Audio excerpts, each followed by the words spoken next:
Selamat malam, Prof. Selamat malam, Prof. Selamat malam, bisa didengar ya? Bisa nggih? Prof. Bisa ya, oke. Selamat malam, Mas adik-adik mahasiswa. Mohon maaf ini karena waktunya, jadi mudah-mudahan tidak mengurangi maknanya. Kemudian mudah-mudahan bisa bermanfaat ini. Kita apa namanya presentasi aja langsung ya, kita bahas nanti satu-satu. Kita mulai dari grup apa ya, grup D aja ya. Dari D, A, B, C, D gitu ya, dari D. Grup D dulu presentasi bisa, habis Izin, Prof. ya. Untuk yang presentasi apakah kelima-lima kelompoknya atau bagaimana nih? Satu-satu aja dulu. Nanti D1, kemudian yang habis D, C1 gitu. Nya diurut aja dari atas. Yang D, yang topik yang paling atas, diurut saja. Bisa ya? Baik, Dok. Untuk D1 mungkin belum dipersiapkan untuk PPT-nya sebentar untuk share screen, Dok. Oke. Ya, habis itu yang C, habis yang C ke B, habis itu yang A.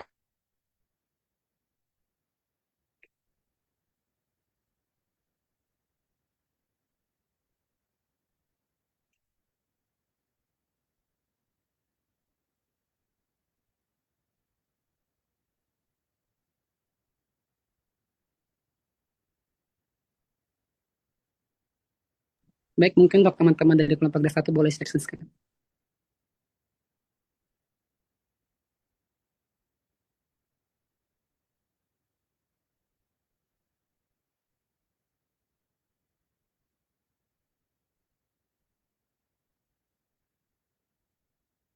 Eh, Maaf, Dok, untuk share screen-nya harus diizinin dulu, Dok. Atas nama Niki, Dok. Oh iya ya, sebentar.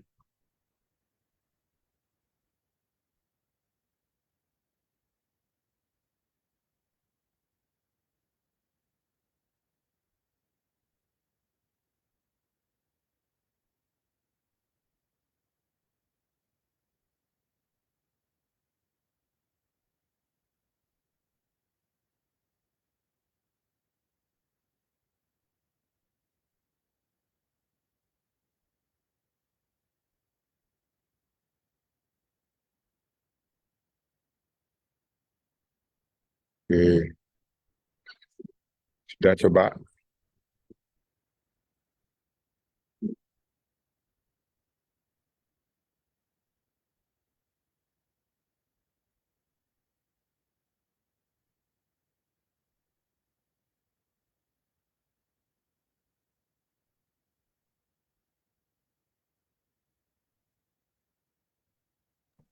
Baik, apakah untuk PPT sudah terlihat, Dok? Sudah bagus, sudah jelas. Baik, sebelumnya perkenalkan kami dari kelompok D1. Kali ini izin kami akan presentasikan mengenai teknik operasi pada kastrasi, teknik operasi kastrasi. Boleh next slide, Niki.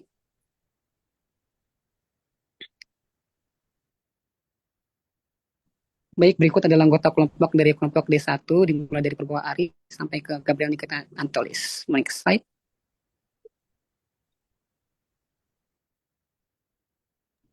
Oke, baik, yang pertama untuk terminologi akan jelaskan oleh teman saya. Terima kasih. Oh, baik, izin masuk. Selanjutnya ada terminologi. Kastrasi orsiotomi atau orsidektomi merupakan tindakan pembedahan yang dilakukan dengan mengangkat testis pada hewan jantan sehingga hewan kehilangan kemampuan reproduksinya. Prosedur ini bertujuan untuk mengendalikan populasi, mengurangi perilaku seksual dan agresivitas, serta mencegah terjadinya gangguan pada reproduksi. Bisa dibantu di next.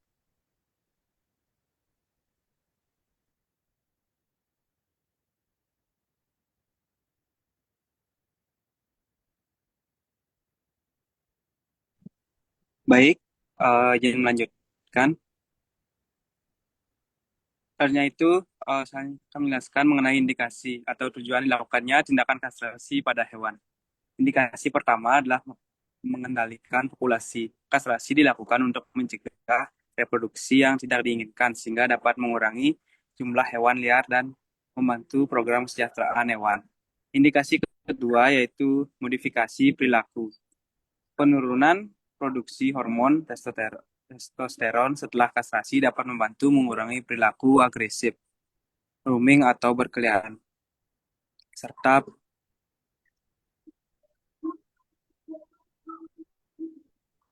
mohon maaf, selanjutnya adalah penyakit testis. Kastrasi menjadi pilihan terapi pada berbagai kelainan testis seperti ositis, neoplasia testis, torsio testis maupun trauma yang menyebabkan kerusakan permanen pada testis.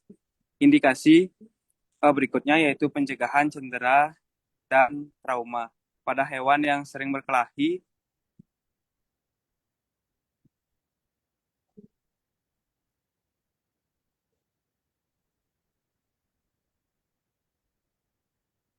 Halo? Mohon maaf, Ya. selanjutnya kastrasi dapat mengurangi risiko cedera akibat perilaku dominan dan kompetensi reproduksi. Kemudian terdapat kriptoskidisme, yaitu kondisi ketika satu atau kedua testis gagal turun dalam skrotum. Kastrasi dianjurkan karena testis yang telah memiliki risiko lebih tinggi mengalami neoplasia dan torsio. Dan yang terakhir, kastrasi juga dilakukan pada penyakit yang dipengaruhi hormon androgen seperti hiperplasia, prostat, jinak, adenoma perianal, dan beberapa kelainan reproduksi lainnya yang bergantung pada hormon.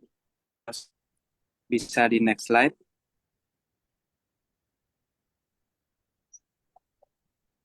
Uh, Baik, selanjutnya premedikasi dan anestesi. Pada tindakan kastrasi diperlukan premedikasi dan anestesi untuk memberikan kenyamanan pada hewan, mengurangi stres, dan mempermudah pelaksanaan prosedur operasi. Premedikasi yang digunakan adalah atropin sulfat dengan dosis 0,02 hingga 0,04 mg per kilogram bobot badan yang diberikan melalui injeksi subkutan. Atropin berfungsi untuk mengurangi sekresi saliva dan mencegah terjadinya bradikardia selama anestesi. Untuk anestesi digunakan kombinasi dengan obat silasin dan ketamin yang diberikan secara intramuskular atau IM. Silasin berperan sebagai sedatif, analgesik, dan relaksan otot. Dosis yang digunakan itu yaitu 1-3 mg per kilogram bobot badan pada kucing dan 1-2 mg per kilogram bobot badan pada anjing. Sedangkan ketamin berfungsi sebagai anestetik disosiatif yang menghasilkan efek anestesi dan analgesia. Dosis yang digunakan yaitu 10-15 mg per kilogram bobot badan pada anjing dan 10-20 mg per kilogram bobot badan pada kucing. Kombinasi kedua obat ini banyak digunakan untuk menghasilkan sedasi dan anestesi yang cukup baik untuk mendukung tindakan kastrasi secara aman dan efektif. Bisa di next slide.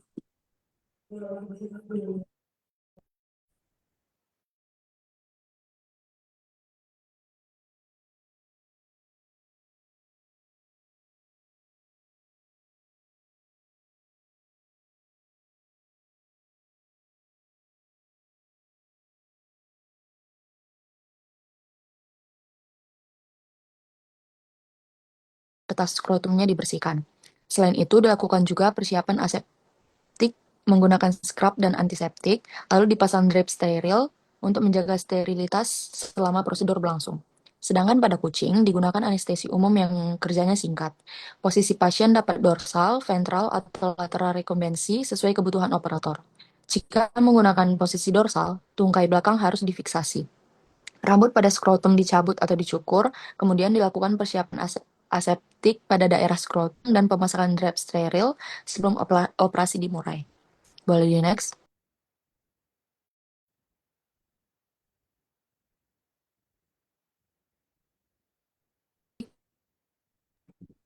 Baik, selanjutnya untuk dari teknik operasi dari kastrasi itu ada yang terbuka dan juga ada yang tertutup.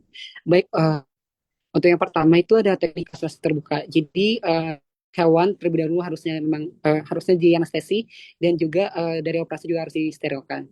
Nah, setelah itu dilakukan incisi pada bagian daerah skrotum ataupun praskrotal untuk mengeluarkan testis. Nah, setelah itu setelah testis keluar, tunika vaginalisnya dibuka. Nah, untuk, bagian dari tunika vaginalisnya dibuka itu eh, itu adalah selaput dari yang membungkus testis. Nah, karena selaput ini dibuka, eh, dokter itu harus dapat melihat pembuluh testis, ductus deferens, dan juga spermatic.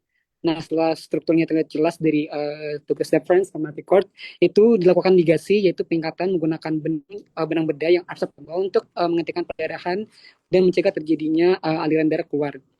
Nah, setelah ikatannya kuat, spermatic cord didorong sehingga testis itu dapat diangkat dan dapat dipotong.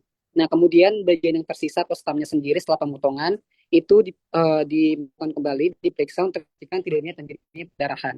Nah, sudah aman, stam dimasukkan kembali ke dalam tubuh dan operasi itu tutup dengan jahitan. Slide.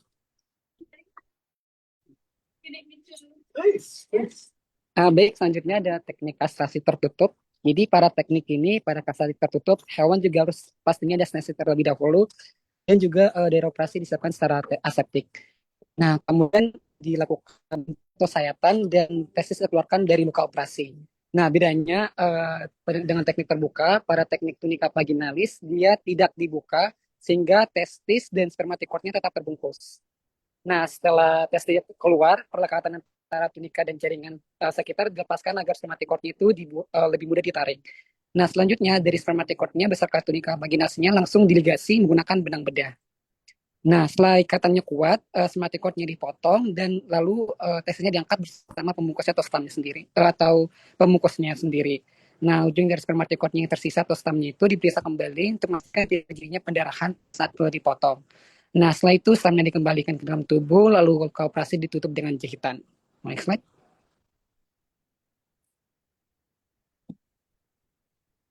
Baik, selanjutnya akan dijelaskan oleh teman saya. Terima kasih. Baik, selanjutnya itu pasca operasi yang dimana pertama pemasangan Elizabeth collar untuk mencegah hewan menjilat atau menggaruk luka operasi. Lalu yang kedua dilakukan monitoring kondisi pasien, di mana meliputi kondisi luka, nafsu makan, dan tingkat keaktifan pasien.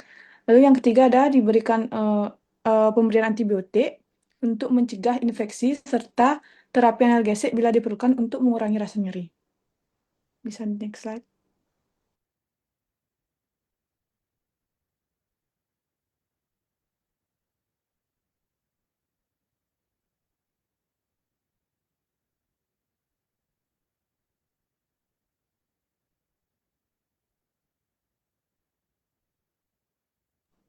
Baik, selanjutnya itu kesimpulan di mana kastrasi merupakan tindakan pembedahan yang dilakukan dengan mengangkat testis pada hewan jantan sehingga hewan kehilangan kemampuan reproduksinya.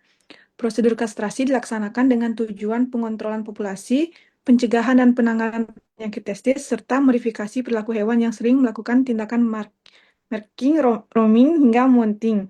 Keberhasilan prosedur kastrasi ditentukan oleh persiapan praoperasi yang aseptik, pemilihan teknik bedah yang tepat baik kastrasi terbuka maupun tertutup, serta manajemen pasca operasi yang disiplin melalui pemberian obat-obatan, perlindungan luka, dan monitoring kondisi pasien secara berkala. Baik, bisa di next slide. Baik, sekian dari presentasi dari kelompok D1 mengenai kastrasi. Jika ada kata yang salah, kami minta maaf. Baik, untuk teman-teman jika ada bertanya, silakan. Dan sebelumnya kami kembalikan kepada Prof. Sulisno. Terima kasih. Oke, terima kasih. Coba kita lihat satu-satu ya, slide 1 begitu ya.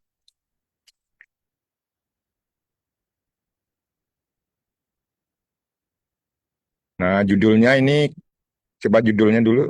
Judulnya. Nah, ini teknik operasi kastrasi ilmu bedah khusus veteriner ini pada anjing dan kucing ya ini ya. Halo? Iya, Prof. Ya, kalau pada anjing dan kucing, nanti kasih penekanannya pada anjing dan kucing biar jelas ya. Karena pada hewan besar, seperti sapi, kambing, babi gitu kan beda dia. Ini teknik operasi kastrasi pada anjing dan kucing. Nanti dijelaskan pada anjing dan kucing apa bedanya gitu yang lebih detail. Kalau pada anjing saja, pada kucing saja.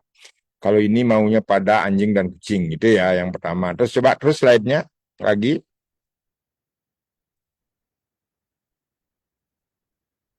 Terus ini sudah anggota kelompoknya. Kenapa kelompoknya 10 nih banyak sekali?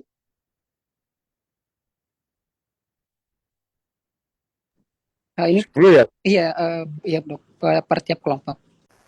10 ya, ya. Lanjut.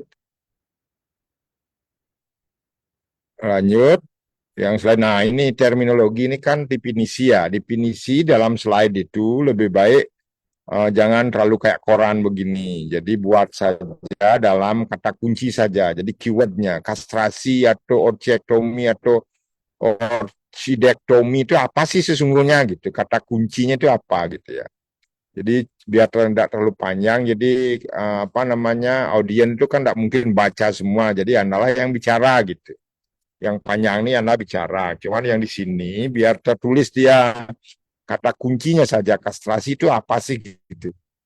Dituliskan kata kuncinya, nanti diperbaiki. Terus coba lanjut lagi. Ya keywordnya itu tadi kan definisi dia. Jadi kasasi itu apa sih sesungguhnya. Kemudian untuk apa sih dilakukan kastrasi ini sudah. Ini kayak gini nih kata kuncinya saja ya. Nanti tadi sudah bagus ini.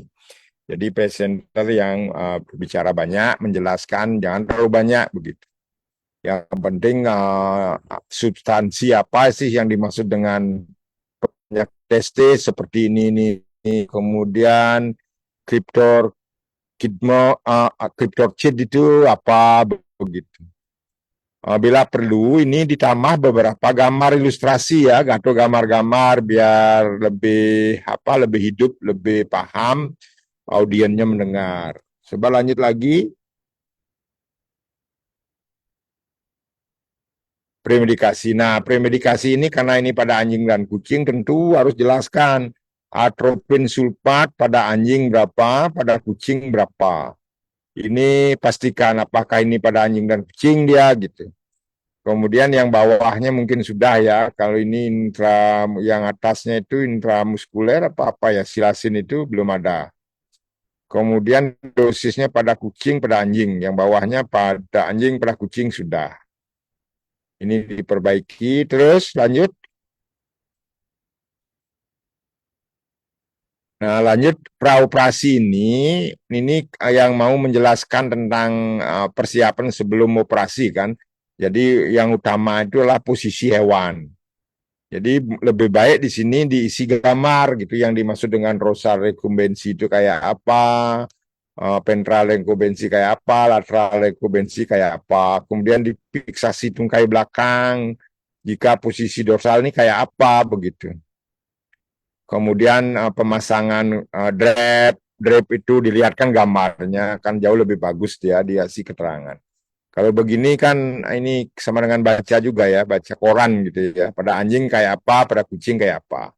Kemudian posisi-posisi itu biasanya pada anjing, pada kucing kan lebih berbeda dia, yang mana yang lebih memungkinkan begitu. Terus lanjut. Lanjut lagi.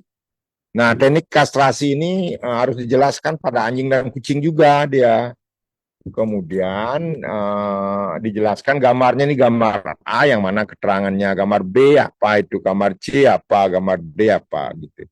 Jadi masing-masing. Jadi teknik operasinya. Kemudian ini pada anjing dan kucing, kemudian terbuka dan tertutup begitu. Biar jelas dia. Karena pada anjing dan kucing agak beda dia sedikit untuk mengerjakan. Kemudian insisinya dari mana ke mana, sepanjang berapa, begitu biar jelas dia. Diisi gambar ini.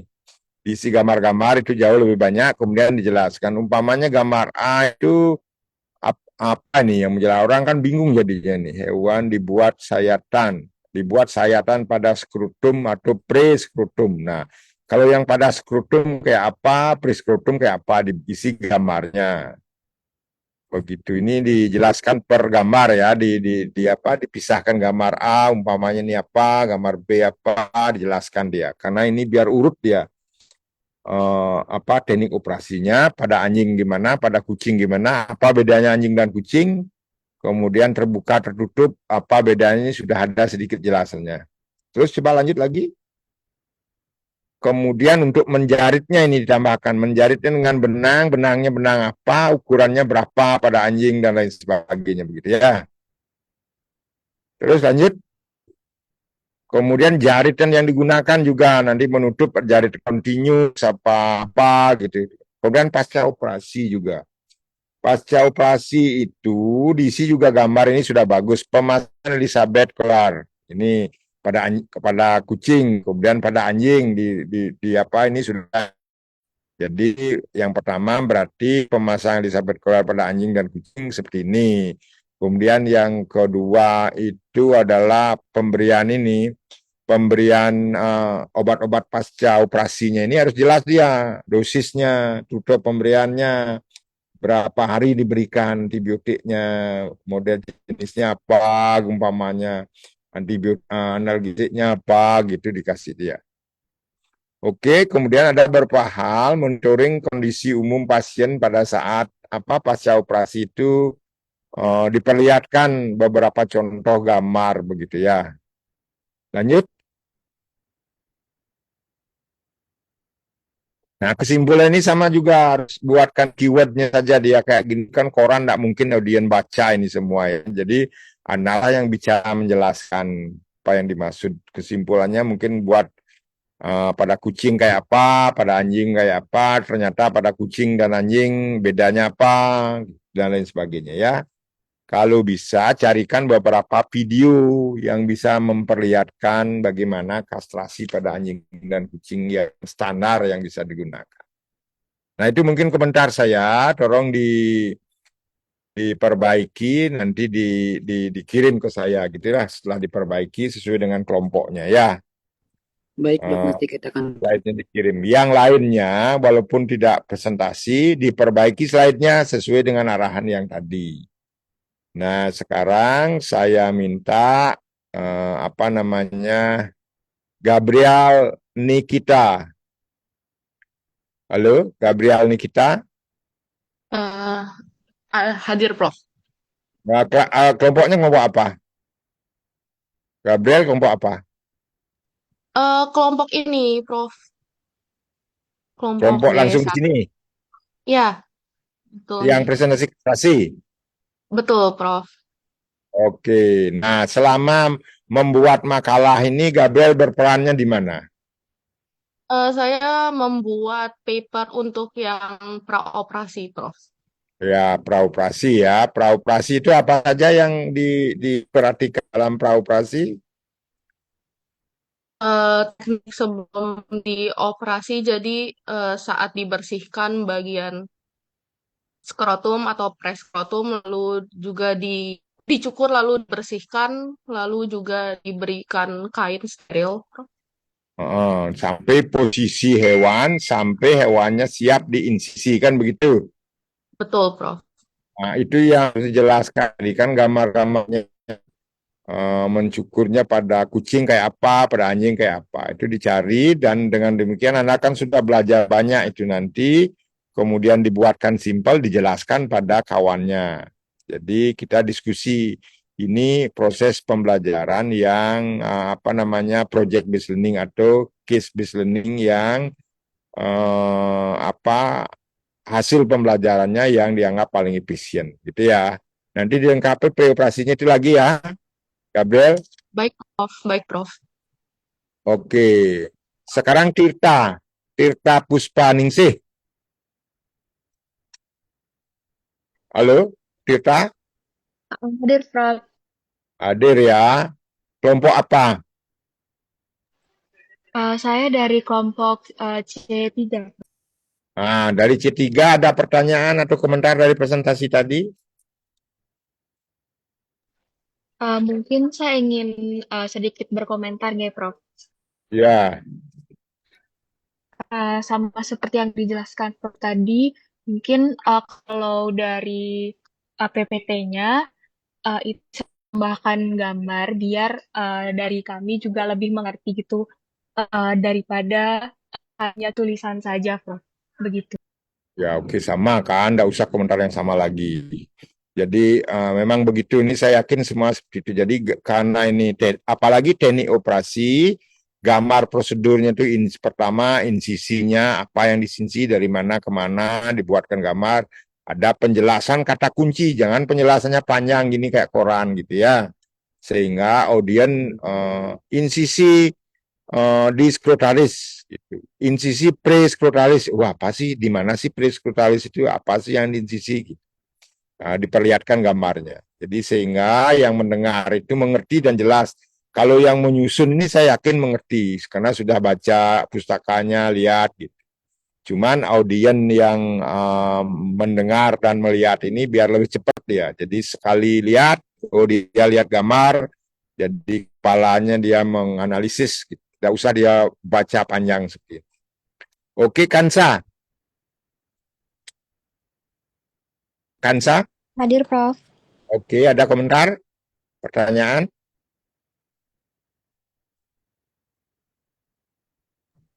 Mungkin dari kastrasi ini yang ingin saya tanyakan terkait pemilihan teknik pada anjing dan kucing, ya, Prof.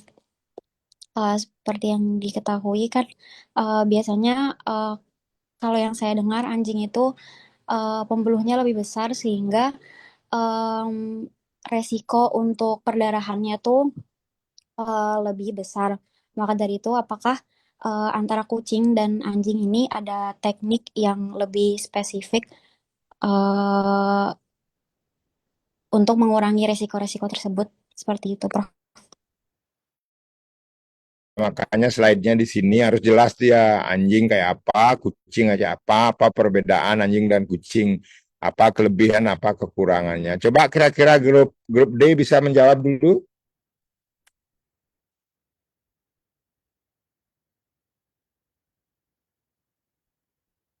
Pada kucing gimana tekniknya, tidak menggunakan apa ligasi dengan benang begitu kan ada itu.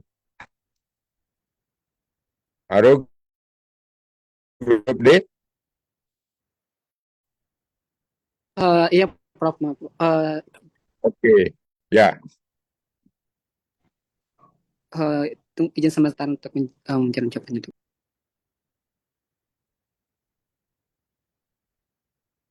jangan nanya ChatGPT dulu, lama dia.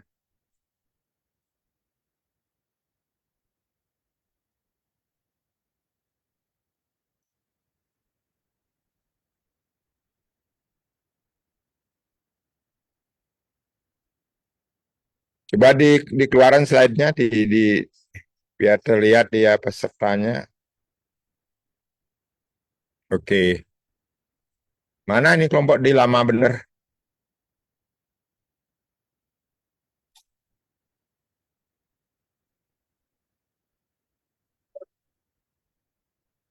Kemudian insisinya pada kucing kayak apa begitu. Izin menjawab, Dok. Mungkin Ya. kalau misalnya dari itu kan mungkin karena lebih berdarah mungkin bisa dengan kayak dilakukan teknik tertutup mungkin, Dok, karena juga semua apa ya, biar sebenarnya pendarahannya mungkin nggak lebih banyak dibandingkan uh, dari anjing sendiri, mungkin juga diberikan obat kayak buat supaya pendarahannya itu juga lebih keluar banyak gitu, Dok. Ya menjawabnya jangan pakai perasaan, kira-kira apalagi pakai nujum gitu ya. Dengan ramalan, jangan jawabnya begitu. Jawabnya harus menggunakan sumber teks yang jelas. Ya, jawabnya ya. Jadi jangan pakai kira-kira begini, kira-kira begitu gitu. Jadi pakai rujukan sumber teks yang jelas, atau jurnal, textbook atau apa. Jadi Anda baca itu dulu, makanya Anda baca. Jadi bagaimana sih perbedaan anjing dan kucing? Oke, coba satu lagi yang dari grup D, yang sudah pernah baca begitu, melihat gimana?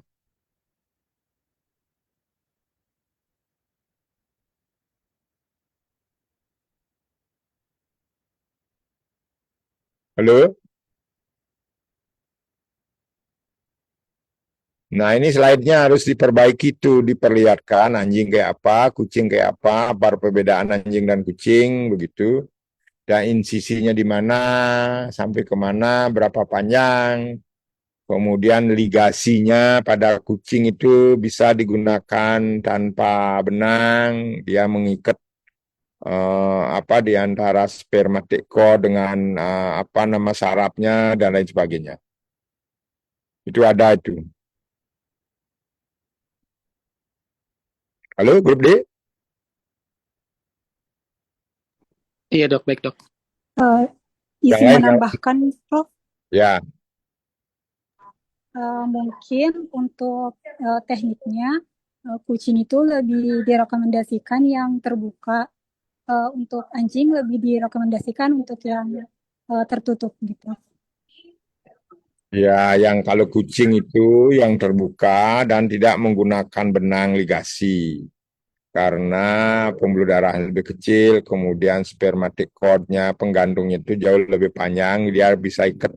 Makanya carikan gambarnya itu caranya, sehingga bisa dijelaskan sama temannya itu. Kemudian pada kucing itu biasanya bisa di skrotum atau pre-skrotum begitu. Kalau pada kucing sebaiknya di skrotum langsung dan langsung diikat sana, biasanya tidak menggunakan benang ligasi karena pembuluh darahnya lebih kecil, kemudian spermatic cord-nya lebih panjang, bisa diikat dia di sana. Kalau pada anjing itu bisa di skrotumnya langsung atau di pre-skrotum.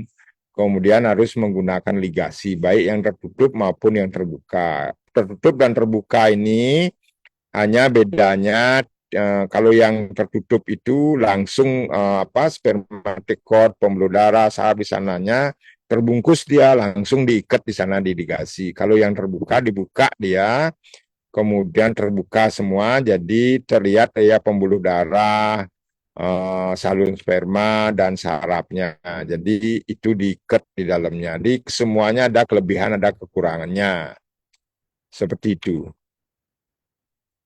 Nah, Baik, sekarang Prof. Akan kami lengkapi lagi PPT dan oke, kopinya. dilengkapi itu. Kemudian ada gambarnya itu, banyak ada gambarnya, gampang itu, jelas itu. Jadi kalau memang Anda rajin itu, ini untuk Anda sendiri juga ya, jangan jangan takut agak capek sedikit mencarinya, karena ini Anda punya ilmunya. Kalau Anda punya referensinya lengkap, bagus, menjelaskannya lengkap, ini Anda kan tidak akan lupa itu selamanya. Daripada hanya sekedar saja memenuhi PowerPoint gitu ya, dibuat sebaik mungkin untuk Anda minimal di situ, kemudian dibagikan ke temannya, lebih enak dia begitu. Dan yang lainnya juga begitu, sesuai dengan topik, dibuat sebaik mungkin, selengkap mungkin, sejelas mungkin. Eh, Anda jauh lebih mengerti, kemudian menjelaskannya lebih jelas sekali, temannya mengerti. Jadi semua saling seperti itu. Jadi model pembelajarannya akan jauh lebih mendalam dia.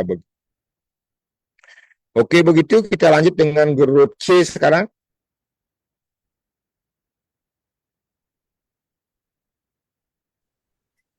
Izin untuk share screen di Prof. Ya, grup C ya. Judulnya jangan kastrasi lagi, yang lain.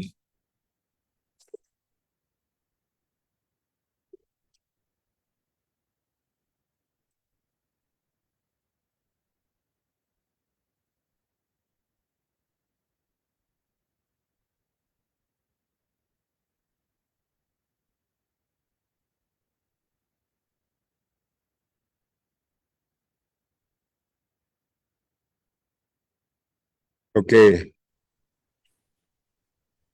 Baik, sebelumnya selamat malam kepada Prof. Sudisma dan juga kepada teman-teman yang sudah bergabung pada perkuliahan malam hari ini.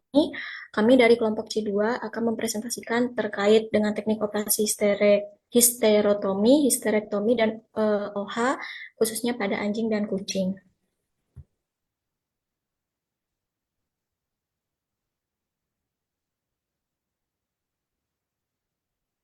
Berikut untuk anggota kelompok dari C2.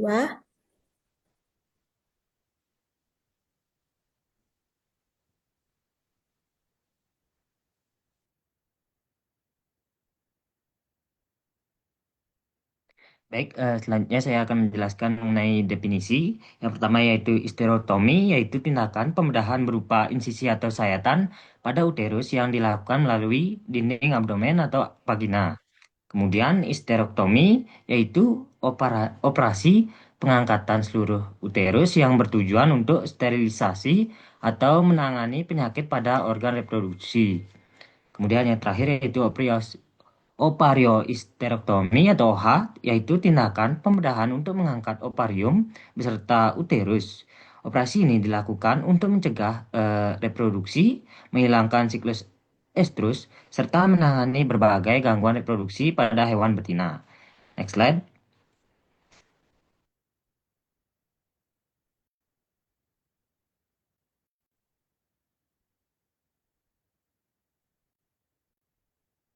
Baik, yang selanjutnya yaitu indikasi. Indikasi pada histerotomi yaitu diindikasikan pada kasus distokia yang tidak dapat ditangani secara konservatif sehingga diperlukan tindakan bedah untuk mengeluarkan janin dari uterus. Selain itu, prosedur ini juga digunakan pada kasus kematian janin dalam uterus, fetal maceration, fetal emphysema, serta kelainan posisi atau presentasi janin yang menghambat proses partus normal. Tindakan ini dipilih ketika isi uterus harus segera dievakuasi, namun fungsi reproduksi induk masih ingin dipertahankan. Selanjutnya yaitu histerektomi. Histerektomi diindikasikan pada kondisi uterus yang mengalami kerusakan permanen atau penyakit berat sehingga tidak memungkinkan untuk dipertahankan. Indikasinya meliputi ruptur uterus, kolaps uterus berat, neoplasia uterus, infeksi uterus yang kronis atau berat, kemudian serta pendarahan uterus yang tidak dapat dikendalikan. Prosedur ini bertujuan menghilangkan sumber penyakit dan mencegah terjadinya komplikasi yang lebih serius. Yang terakhir yaitu ovariohisterektomi atau OH.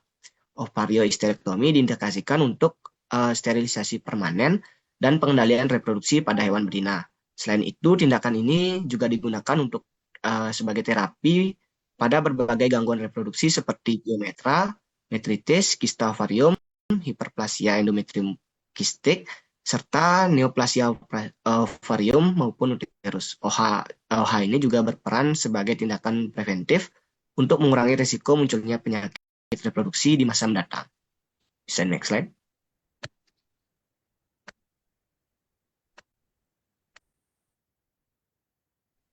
Baik, selanjutnya preoperasi. Pada tahap preoperasi dilakukan beberapa persiapan untuk memastikan tindakan bedah dapat berlangsung dengan aman dan steril. Persiapan pertama yaitu persiapan alat dan bahan, di mana disterilkan dilakukan menggunakan autoclave selama 15 menit. Kemudian alat yang tidak tahan panas seperti gunting dan jarum dapat disterilkan menggunakan alkohol 70%. Selanjutnya yang kedua itu persiapan ruangan operasi. Ruangan operasi dibersihkan menggunakan disinfektan. Kemudian yang kedua, meja operasi didesinfeksi dengan alkohol 70%. Selain itu, pencahayaan ruang operasi harus memadai agar area operasi dapat terlihat dengan jelas, sehingga tindakan dapat dilakukan secara optimal. Tahap berikutnya itu persiapan hewan melalui pemeriksaan awal meliputi sinyalemen, berat badan, umur, pulsus, frekuensi respirasi, dan suhu tubuh. Kemudian ada pemeriksaan sistem tubuh, yaitu digestivus, respirasi, sirkulasi, syaraf, reproduksi, kemudian kondisi kulit, dan anggota gerak. Next slide.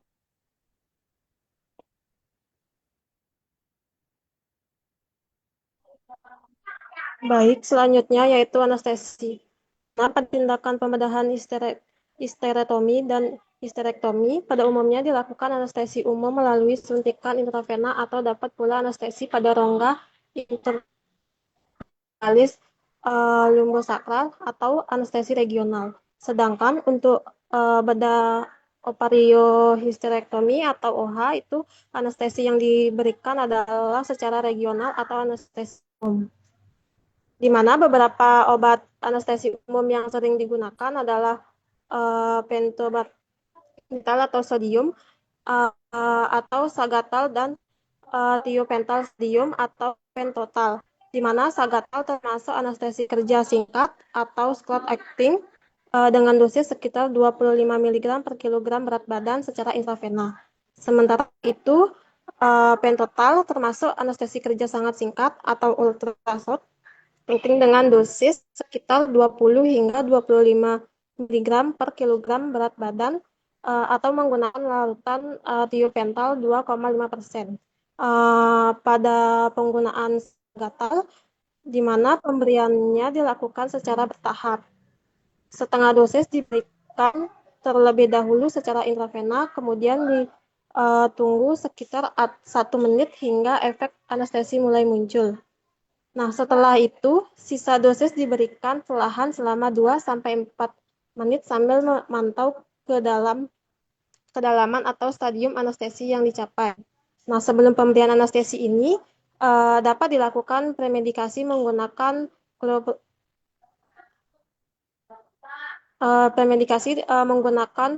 kloromasin yang berfungsi sebagai tranquilizer atau penenang. Obat ini diberikan secara intramuskular dengan dosis maksimal 0,5 mg per pound berat badan sekitar 1 hingga 1,5 jam sebelum anestesi. Pemberian premedikasi memiliki beberapa keuntungan, yaitu mengurangi kebutuhan dosis anestesi utama, memperpanjang durasi kerja anestesi, membantu menenangkan hewan, serta mengurangi risiko terjadinya overdosis anestesi selama prosedur pembedahan berlangsung. Slide selanjutnya akan dijelaskan oleh teman saya.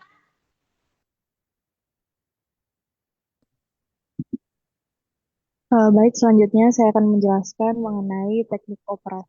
Yang pertama yaitu teknik operasi histerotomi. Pada kasus ini dilakukan teknik operasi histerotomi pada kasus distokia. Tindakan histerotomi ini dilakukan untuk mengeluarkan fetus melalui sisi pada uterus dan dilakukan pengangkatan organ reproduksi dari induk. Pertama, hewan itu diposisikan dalam dorsal recumbens terlebih dahulu. Kemudian dilakukan antisepsis pada area ventral abdomen untuk meminimalkan resiko kontaminasi dan infeksi selama operasi berlangsung. Setelah area operasi steril, dilakukan insisi pada kulit dan linea aba di daerah ventral midline untuk membuka cavum abdomen dan memberikan akses menuju uterus.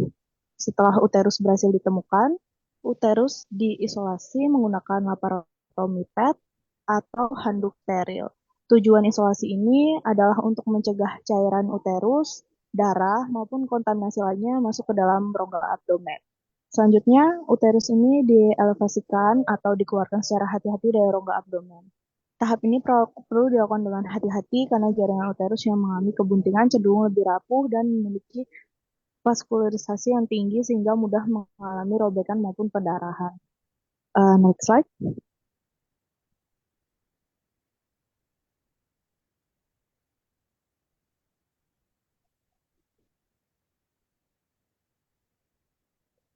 Selanjutnya, setelah uterus berhasil dielevasikan, dilakukan insisi longitudinal pada korpus uteri. Slide sebelumnya. Setelah uterus berhasil dielevasikan, dilakukan insisi longitudinal pada korpus uteri menggunakan scalpel. Lalu insisi ini dilakukan secara hati-hati agar tidak melukai fetus yang berada dalam uterus. Melalui insisi tersebut, fetus beserta membrannya dikeluarkan secara perlahan. Setelah fetus keluar, cairan yang terdapat pada mulut dan hidung fetus itu dibersihkan untuk mempertahankan jalan nafas dari fetus. Selanjutnya, umbilical cord dijepit menggunakan hemostatic forceps, lalu dipotong sebelum fetus diserahkan untuk penanganan lebih lanjut. Apabila terdapat lebih dari satu fetus, maka plasenta dan fetus lainnya dikeluarkan melalui insisi yang sama. Setelah seluruh fetus berhasil ditutup, sisi pada uterus pun ditutup menggunakan pola jahitan Lambert atau Cushing dengan benang absorbable. Pola jahitan ini dipilih karena dapat memberikan penutupan yang baik sekaligus meminimalkan resiko kebocoran lumen uterus. Lalu tahap akhir adalah penutupan abdomen secara berlapis, meliputi peritoneum, linea aba, jaringan subkutan, dan yang terakhir kulit. Lalu operasi selesai. Untuk teknik operasi selanjutnya akan dijelaskan oleh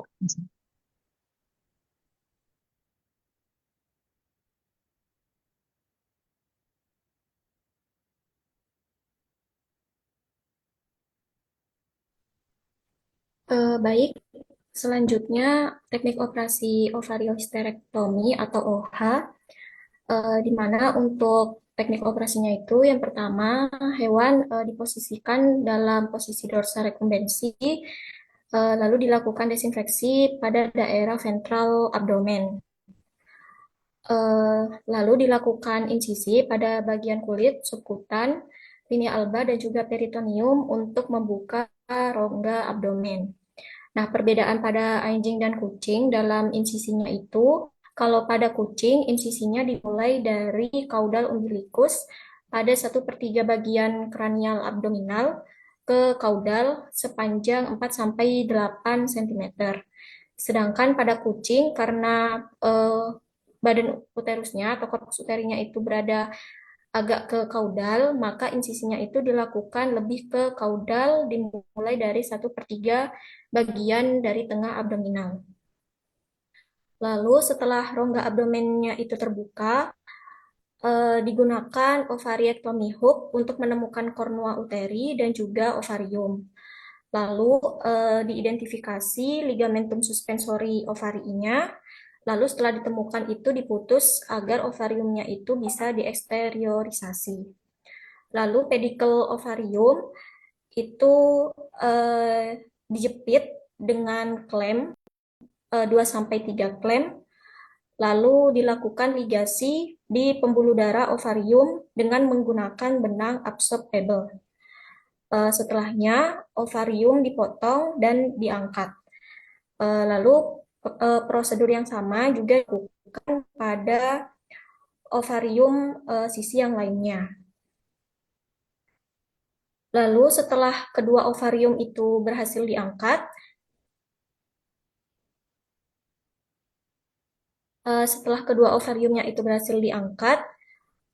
konua dan korpus uteri ditelusuri serta diesteriorisasi, lalu dilakukan ligasi pada pembuluh darah uterina kanan dan kiri. Lalu korpus uterinya diikat dekat serviks dan dipotong untuk mengangkat seluruh uterus bersama dengan ovariumnya. Selanjutnya dilakukan pemeriksaan hemostatis. Mohon maaf.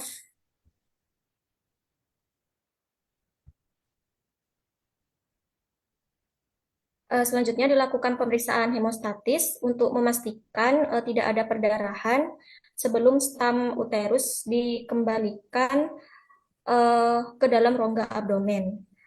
Lalu rongga abdomen itu kemudian ditutup dengan jahit peritoneum dan linea alba dengan pola jahitan terputus, lalu subkutan dan fascia dengan pola jahitan menerus, serta kulit dengan pola jahitan yang terputus.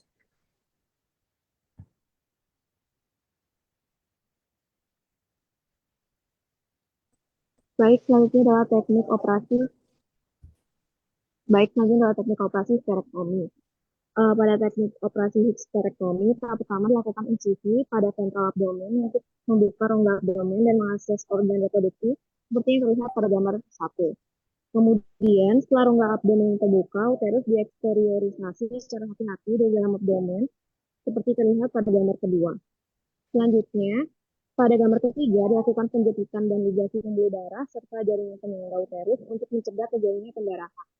Kemudian pada gambar keempat, ligasi dilakukan pada bagian korpus uteri dan dekat serviks sebagai batas pemotongan. Setelah semua pembuluh darah dan jaringan penting terikat dengan baik, uterus dipotong dan dipisahkan dari tubuh hewan, seperti yang terlihat pada gambar kelima. Nah, terakhir pada gambar ke-6, uterus yang telah berhasil diangkat ditunjukkan sebelum dilakukan pemeriksaan perdarahan dan penutupan kembali luka operasi. Baik, next slide akan dijelaskan oleh rekan saya.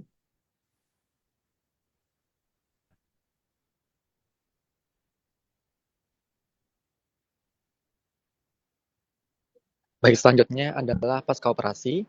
Yang pertama itu monitoring pasien. Setelah operasi, pasien harus ditempatkan pada lingkungan yang hangat, bersih, dan tenang hingga efek anestesinya hilang sepenuhnya. Nah, parameter yang perlu dipantau itu meliputi suhu tubuh, frekuensi jantung, frekuensi respirasi, warna mukosa, CRT, tingkat kesadaran, serta tingkat nyeri. Kemudian dilakukan terapi antibiotik untuk mencegah infeksi pasca operasi, yang dimana dapat diberikan antibiotik seperti amoxicillin, clavulanat, cefazolin, atau enrofloxacin sesuai kondisi pasien dan pertimbangan dokter hewan. Kemudian dapat dilakukan manajemen nyeri, yang dimana manajemen nyeri juga sangat penting, yang dimana obat analgesi yang umum digunakan itu antara lain ada meloxicam, ketoprofen, tramadol, atau buprenorfin. Yang dimana pengendalian nyeri yang baik itu juga dapat meningkatkan kenyamanan pasien dan mempercepat proses pemulihan. Selanjutnya yang tak kalah penting itu adalah terapi cairan dan nutrisi. Terapi cairan intravena itu dilanjutkan sesuai kebutuhan untuk menjaga keseimbangan cairan dan produksi jaringan. Setelah pasien sadar penuh dan refleks menelan kembali normal, akan dapat diberikan secara bertahap. Lalu yang terakhir dapat dilakukan perawatan luka pasca operasi. Luka operasi harus diperiksa setiap hari untuk mendeteksi adanya pembengkakan, kemerahan, eksudat atau adanya tanda infeksi. Untuk area insisi juga dijaga tetap bersih dan kering, serta dapat digunakan Elizabeth Collar untuk mencegah pasien menderita luka. Untuk umumnya jahitan luka dilepas setelah 10-14 hari apabila penyembuhan berlangsung normal.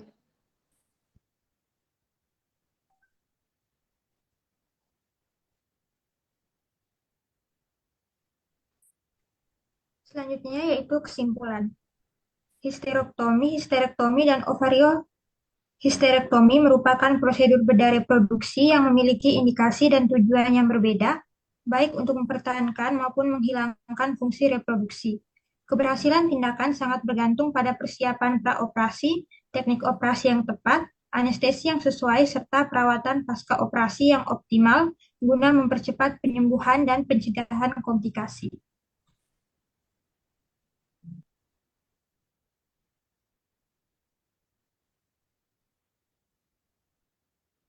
Baik, mungkin sekian presentasi dari kelompok C2.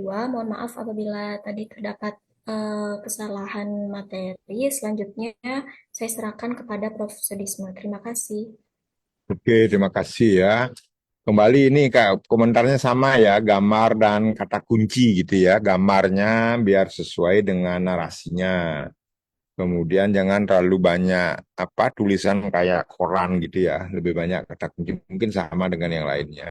Kemudian yang pertama itu kan definisi. Definisi ini kan istero, isterek, dan oka. Ini berkaitan dengan uterus dan ovarium. Mungkin diperlihatkan dulu gambar uterus dan ovarium yang dimaksud itu kayak apa. Sehingga audiens paham yang dimaksud dengan ovarium ini, uterus ini, kemudian yang histero itu kayak apa di gambar itu. Mungkin ditoreh, diinsuci, kemudian hysterektomi yang dipotong yang mana. Kemudian ovarium hysterektomi, ovariumnya ini yang dibuang atau dieksisi gitu. Jadi diperlihatkan gambar-gambarnya biar audiensnya lebih jelas ya, ditambah-tambahkan gambar. Kemudian teknik operasinya, narasi harus sesuai dengan gambar. Jadi gambar satu nih, insisinya dari mana ke mana, panjangnya berapa, apa bedanya pada anjing dan kucing, dia lebih kaudal dari umbilikus, yang mana umbilikusnya mungkin ditambah-tambahkan gambar. Kemudian penutupan, penjahitan, jadi pola jahitannya apa, benang yang digunakan apa, ukurannya berapa, begitu. Jadi di uterus itu setelah dibuka, ditutup, jahitannya berapa lapis, lapisan pertama, jenis jahitannya apa, benangnya apa. Kemudian abdominal juga begitu, peritoneum dijarit dengan pola jahitan apa, benangnya apa, dan seterusnya. Kemudian pasca operasi juga obat-obatnya itu, antibiotiknya tadi sudah disebutkan amoxicillin. Kalau amoxicillin pada anjing, dosisnya berapa yang oral atau injeksi. Kemudian dikasih berapa hari setelah pasca operasi, dosisnya berapa. Analgesiknya juga begitu. Mungkin itu yang perlu ditambahkan ya. Ini kemudian nanti diperbaiki, kemudian dikirim lagi ke saya begitu. Kemudian Anggreni Astiti. Anggreni Astiti. Ada komentar? Untuk saat ini sama seperti yang tadi itu, dokter.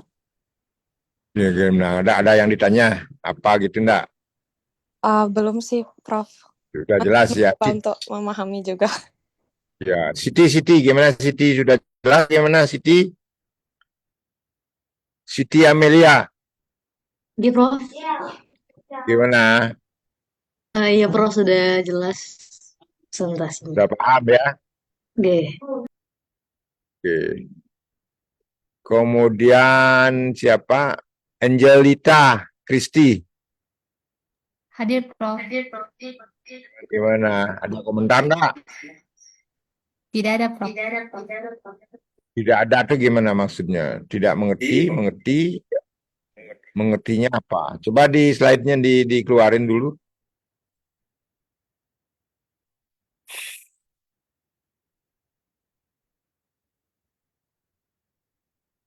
Dikeluarin biar terlihat apanya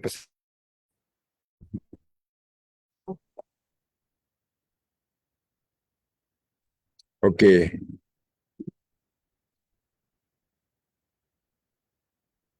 Ngurah Ayu Sri Astiti ya. Ini Ngurah Ayu. Halo? Nggih, Prof. Ya, gimana? Ada pertanyaan? Komentar?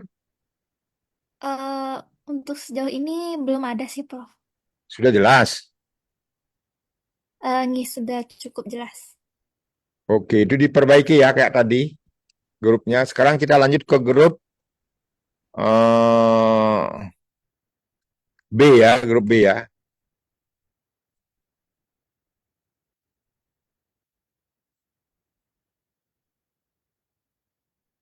Oke, grup B.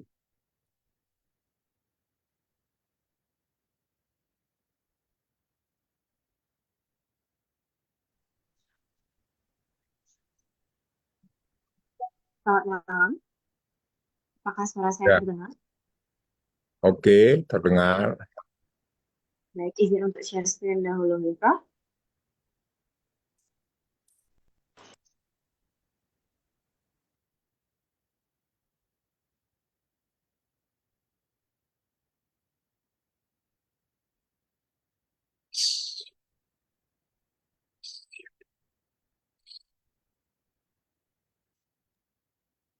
Baik, selamat malam kepada Profesor Sudisno selaku dosen pengampu pada mata kuliah kali ini. Selamat malam juga kepada seluruh teman-teman.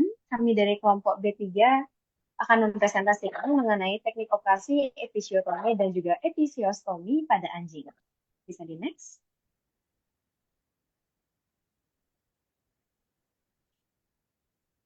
Berikut merupakan anggota kelompok kami. Bisa di next. Kami akan mulai dari terminologi. Yang persilakan. Baik, terima kasih kepada Apsana selaku moderator. Kita akan masuk ke yang pertama, yakni terminologi tentang episiotomi dan episiostomi. Nah, episiotomi sendiri itu merupakan tindakan pembedahan di mana membuat sayatan untuk memperlebar vulva, sedangkan episiostomi itu membuat bukaan atau stoma baru. Nah, tujuan dilakukan episiotomi ini umumnya itu saat partus ataupun operasi vagina, sedangkan episiostomi ini untuk koreksi obstruksi atau adanya kelainan. Nah, kemudian episiotomi ini bersifat sementara, sedangkan episiostomi ini bersifat permanen atau jangka panjang untuk tujuan tertentu. Kemudian episiotomi sendiri setelah dilakukan pembedahan ini akan ditutup kembali dengan jahitan, sedangkan episiostomi ini tepi mukosa yang dijahit ke kulit untuk mempertahankan stoma yang telah dibuat tadi. Mungkin spesifik tentang tekniknya nanti akan dijelaskan oleh rekan saya di teknik operasi. Bisa di next slide. Akan dilanjutkan oleh rekan saya. Baik, selanjutnya indikasi episiotomi dan episiostomi pada anjing meliputi beberapa kondisi, yaitu yang pertama hipoplasia vulva, yaitu kondisi perkembangan vulva yang tidak sempurna sehingga menyebabkan penyakit.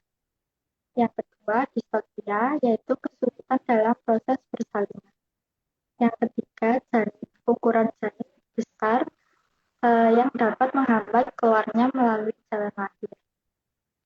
Yang keempat, massa atau tumor pada vulva yang dapat mengganggu atau menyumbat area tersebut. Yang kelima yaitu prolaps vagina rekuren, yaitu kondisi keluarnya vagina yang terjadi secara berulang. Next slide.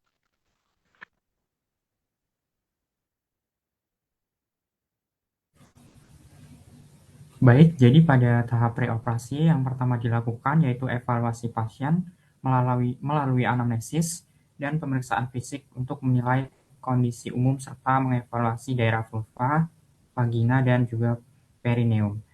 Jadi dari hasil pemeriksaan ini menjadi dasar dalam menentukan tindakan operasi yang akan dilakukan. Selanjutnya, pasien dipuasakan selama 8 hingga 12 jam sebelum operasi.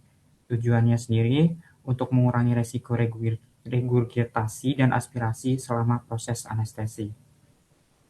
Setelah itu dilakukan persiapan area operasi dengan mencukur, membersihkan dan mendisinfeksi daerah perineum serta vulva. Dan juga area anus juga dipersiapkan untuk meminimalkan resiko kontaminasi feses selama prosedur berlangsung. Jadi selanjutnya pasien diposisikan secara dorsal recumbensy atau bisa juga posisi sternal recumbensy agar daerah perineum mudah diakses oleh operator. Terakhir, tim bedah melakukan persiapan dengan menerapkan teknik aseptik serta memastikan seluruh instrumen yang digunakan telah disterilisasikan untuk mencegah terjadinya infeksi pasca operasi. Boleh tolong next slide? Untuk slide selanjutnya akan dijelaskan oleh rekan saya. Baik, selanjutnya adalah premedikasi dan anestesi. Pada prosedur episiotomi dan episiostomi pada anjing, premedikasi dapat diberikan menggunakan atropen sulfat dengan dosis 0,02 sampai 0,04 mg per kilogram berat badan secara subkutan atau intramuskular untuk membantu mengurangi sekresi dan mempertahankan stabilitas pasien selama anestesi. Pada episiotomi, anestesi yang umum digunakan adalah anestesi lokal dengan teknik blok perineum menggunakan lidocaine 2% dengan dosis 2-4 mg per kilogram berat badan atau bupivacaine dengan dosis 1-2 mg per kilogram berat badan untuk menghasilkan analgesia pada daerah perineum. Sementara itu, pada prosedur episiostomi yang merupakan tindakan bedah yang lebih kompleks, anestesi umum lebih sering digunakan dengan menggunakan propofol dengan dosis 4-6 mg per kilogram berat badan secara intravena sebagai agen induksi anestesi. Kemudian dilanjutkan dengan maintenance anestesi menggunakan isofluran 1-3% melalui inhalasi. Bisa di next slide? Selanjutnya akan dijelaskan oleh rekan saya.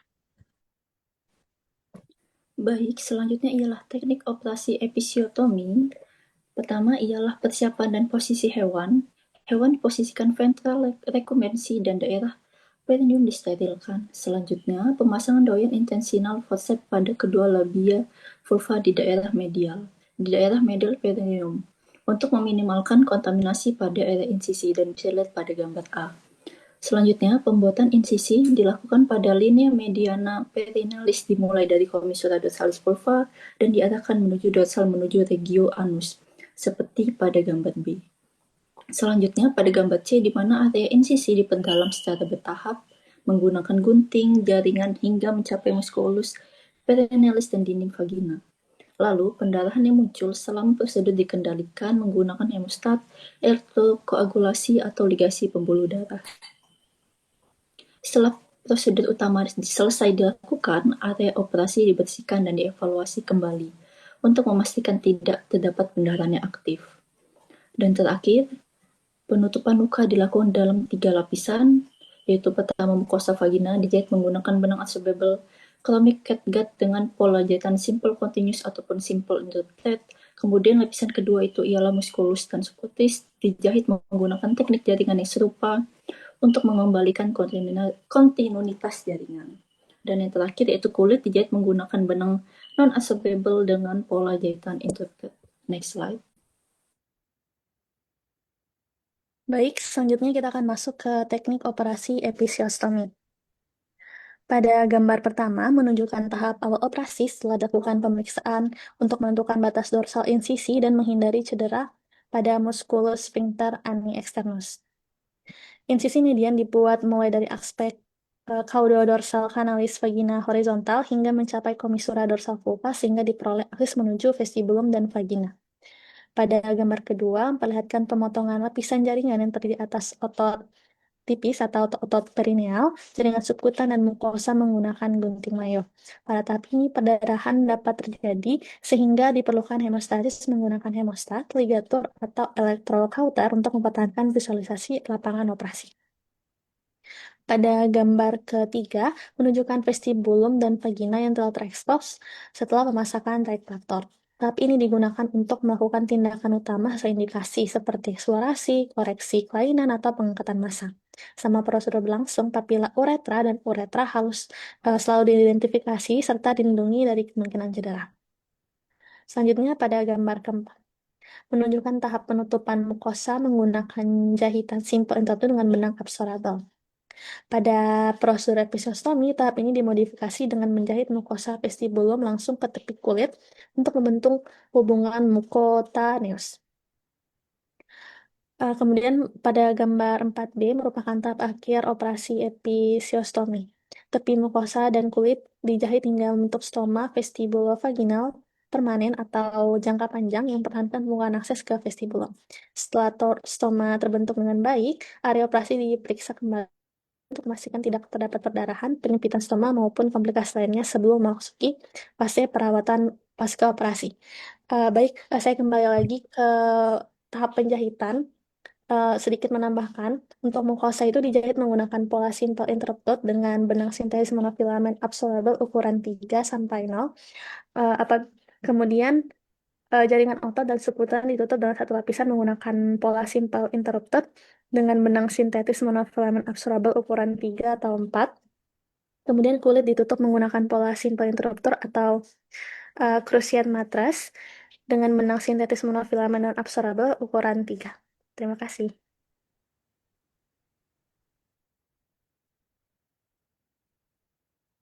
Baik, selanjutnya adalah pasca operasi, di mana yang pertama adalah perawatan umum. Pertama yang dilakukan adalah memonitor suhu tubuh, nadi, respirasi, dan adanya nyeri. Kemudian yang kedua adalah jaga area operasi tetap bersih dan kering. Kemudian yang ketiga adalah amati miksi dan defekasi, termasuk tanda disuria dan mengedan. Kemudian yang keempat, batasi aktivitas 10-14 hari, serta gunakan Elizabeth Collar. Selanjutnya adalah lakukan evaluasi, di mana yang pertama adalah kontrol ulang untuk menilai penyembuhan luka, edema, dehidrasi, dan inspeksi. Kemudian yang kedua adalah pada episiostomi, pastikan stoma tidak tersumbat. Kemudian yang ketiga adalah waspadai adanya perdarahan, sekret berbau, nyeri berat, atau kesulitan berkemih. Kemudian yang keempat adalah prognosis umumnya baik bila perawatan optimal dan komplikasi dicegah. Selanjutnya akan dibaca oleh teman saya. Terima kasih. Berikutnya, perawatan pasca operasi yang tidak kalah pentingnya ada terapi medis, di mana terapi medis yang biasanya dilakukan itu ada terapi oral. Terapi oral yang diberikan ada antibiotik biasanya untuk menghilangkan atau membunuh bakteri yang mungkin tumbuh dari adanya luka. Kemudian ada juga anti radang atau antiinflamasi. Beberapa pilihan obat antibiotik itu yang bisa digunakan ada amoxicillin. Kemudian untuk anti radangnya biasanya kita bisa menggunakan asam mefenamat. Selanjutnya untuk terapi suportif kita juga bisa memberikan multivitamin bisa vitamin E, vitamin C, vitamin B kompleks. Kemudian kita juga bisa memberikan suplai tambahan salmon oil. Selain terapi suportif dari segi obat-obatan, kita juga bisa memberikan suportif melalui pakan yang kaya akan protein untuk membantu proses penyembuhan lukanya itu bisa berjalan lebih cepat. Yang ketiga, kita juga bisa membantu dengan terapi topikal atau pemberian salep luka. Salep luka biasanya yang digunakan itu bermacam-macam mereknya. Namun kalau misalnya disarankan itu ada N-Batik. Selain dari terapi melalui obat-obatan, kita juga harus memperhatikan kebersihan lingkungan dan juga kebersihan dari pasien itu sendiri. Tadi seperti yang disebutkan, bisa menggunakan Elizabeth Collar supaya menjaga hewan itu tidak menjerat area yang dilakukan insisi atau yang dioperasi begitu. Kemudian selain menggunakan Elizabeth Collar, untuk menjaga lukanya tidak terkena dengan kotoran, kita bisa menutup luka tersebut dengan Hipafix. Kemudian kita juga bisa menggunakan underpad sebagai alas hewan daripada kita menggunakan kandang tanpa alas gitu. Dan kita juga harus menjaga kebersihan dari alas tersebut. Ketika alas itu terkena pipis maupun feses, kita bisa langsung menggantinya. Selain itu, biasanya untuk operasi yang berada di daerah abdomen maupun area bawah, itu kita harusnya menghindari pemakaian pasir untuk sementara waktu agar pasir itu tidak mengkontaminasi luka dan nanti bisa menimbulkan komplikasi pada area luka tersebut sehingga dapat mengganggu proses penyembuhan lukanya. Mungkin selanjutnya bisa dijelaskan oleh rekan saya.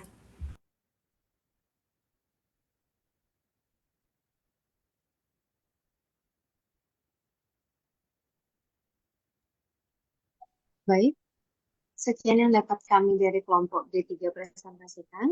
Kami kembalikan kepada Prof. Sudisma dan juga teman-teman apakah ada pertanyaan ataupun tambahan mengenai presentasi kami kali ini. Terima kasih. Oke ya, secara umum slide-nya sudah bagus nih ya, sudah lebih bagus, ada gambar-gambarnya, sudah jelas. Kemudian mungkin akan jauh lebih jelas karena ini materi pembelajaran, jadi biar lebih jelas dia dalam artian bukan kayak nulis kayak koran, tapi jelaskan. Jadi seperti posisinya, tadi kan ada yang dorsal, konvensi, sternal, kemudian ditulis dia yang mana dorsal, yang mana sternal, begitu. Kemudian ditulis dia benang-benangnya, jenisnya benang apa, pola jahitannya apa, dan yang dimaksud dengan pola jahit itu kayak apa, bila perlu dijelaskan itu ya. Kemudian dengan penutupan itu polanya, jahitannya apa, tadi kan sudah dijelaskan itu, tapi tidak ditulis ya, banyak yang tidak ditulis. Kemudian antibiotiknya, seperti misalnya menggunakan amoksisilin, dosisnya berapa hari dipakai, kemudian asam penamatnya, berapa dosisnya, multivitaminnya apa dikasih, kemudian umpamanya berapa dosisnya, mungkin tinggal diperjelas saja, yang lainnya sudah bagus ini. Kemudian coba slide-nya dikeluarin dulu.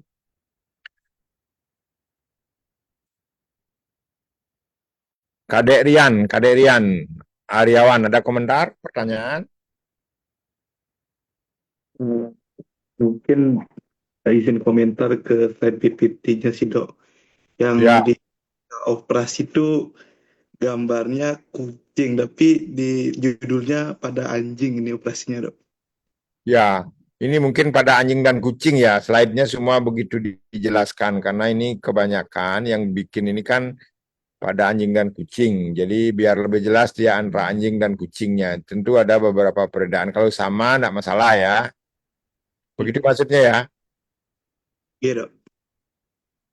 Oke, coba Dewa Made Kusuma.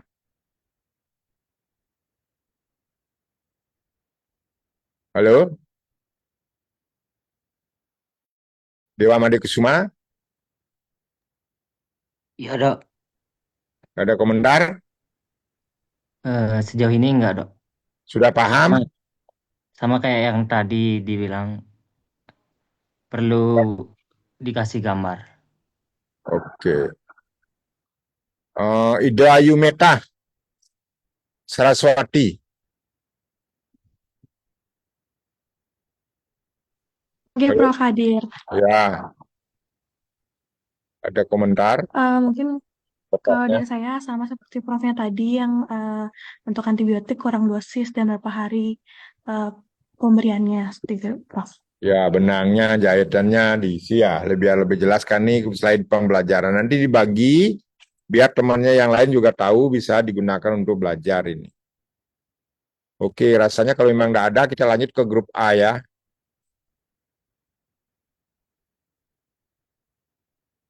Izin untuk share screen ya, Dok. Ya,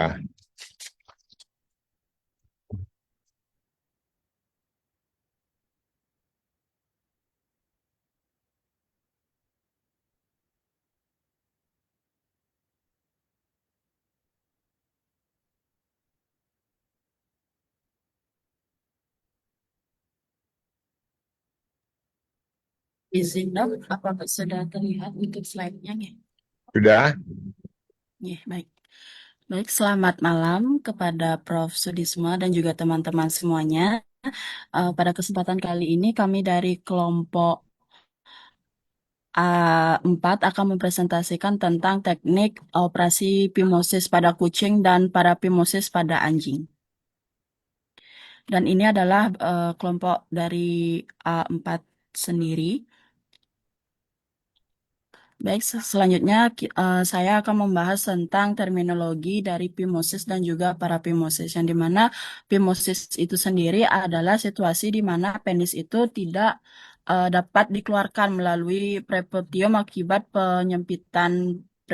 penyempitan lubang prepucium. Sementara kalau parapimosis itu adalah kebalikannya, yang dimana penis itu tidak dapat ditarik kembali sepenuhnya ke dalam rongga prepucium sehingga tetap berada di luar prepucium dalam waktu yang lama. Yang dimana teknik pimosis itu dilakukan jika terdapat indikasi seperti stranguria, yang dimana itu kesulitan atau mengejen saat buang air kecil. Kemudian terdapat juga pembengkakan pada prepuciumnya karena disebabkan oleh penumpukan urin di dalam rongga prepucium, dan juga operasi pimosis itu dilakukan jika lubang prepucium itu sangat sempit atau bahkan tidak terlihat. Dan untuk indikasi dari operasi parapimosis itu sendiri tentu saja karena penis itu yang terus-menerus terekspos di luar, yang dimana itu akan mengakibatkan beresiko mengalami kekeringan, kemudian pembengkakan, trauma, dan juga infeksi jika terlalu lama berada di luar prepucium. Selanjutnya akan dijelaskan oleh teman saya. Terima kasih.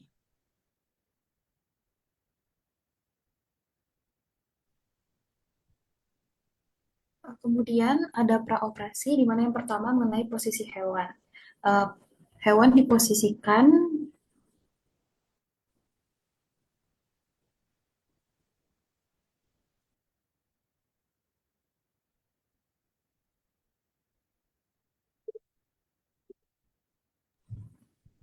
mohon maaf, izin mengulangi, sebelum melakukan tindakan operasi itu terdapat beberapa hal yang penting harus dipersiapkan dalam tahap praoperasi. Itu yang pertama mengenai posisi hewan. Hewan diposisikan dalam dorsal rekumbensi, dan juga keempat ekstremitas difiksasi dengan tali ke meja operasi. Area prepucium kemudian dicukur dan juga didesinfeksi dengan antiseptik untuk memastikan area operasi itu bersih dan juga bebas kontaminasi. Kemudian alat bahan yang digunakan untuk instrumen bedah yang disiapkan itu meliputi gunting operasi, pinset, plate, needle holder, benang jahit, spike, dan perlengkapan anestesi. Untuk bahannya itu ada kasa steril, NaCl fisiologis, glove steril, duk operasi, antiseptik, serta obat-obatan perioperatif. Kemudian terkait ruang operasi dan operator, itu seluruh ruang dan peralatan operasi harus disterilisasi sebelum pembedahan dimulai. Ruang operasi dijaga agar tetap bersih, memiliki ventilasi yang baik, dan suhu yang terkontrol. Seluruh tim operasi termasuk operator dan asisten itu wajib menggunakan hair cap, masker, surgical gown, dan juga glove steril sebagai standar asepsis. Boleh di next slide?